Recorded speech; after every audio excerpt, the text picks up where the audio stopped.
Aman Döwletow, arkada şäherim bar. Alyp arkada patasyn, hyallary çyny öwrüp, gurup mermerden binatyn binýadyny çuňdan örüp, ýaşanyňa degýär watan, ýürek galkar şährin görüp, her gün täzelikden noly bir boşlukçy säherim bar. Dünýä ýüzüni hayran eden bu arkada şäherim bar. Gatwar binalary lowlap duran mehek ýaly, ýollary bar güller beden, ak şäherime jehek ýaly. Toy bayramsyz günü geçmez, her bir güni sähet ýaly. Waspan edip soňlap bolmaz, bir bakylyk eserim bar. Ýörsüm messan, dille dessan, bu arkada şäherim bar. Feýle çykdyň feýli gäkler, gujak açar güller bilen.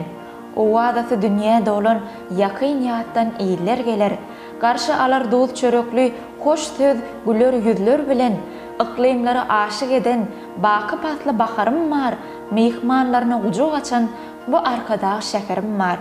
Akyllydyr her bir öýü, täze dünýäň ulungy sünni.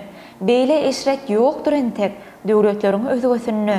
Açyşlaryňa, ösüşleriňe hayran dünýäniň gözü senne. Sany ulgamda yetilen sansyz ösüşlüň jemi bar, geljekden şuny habar, bu arkada şäherim bar. Bu berkarar döwletimiz eýamlarda galkyp barýar. Yeňiş bilen dogýan günler göz görtüli artyp barýar. Arkadaly serdar bilen bagta eziz halkym barýar. Öňe, diňe öňe döwletli bir pekimiň bar, ýürekleri alham bolan bu arkada şäherim bar.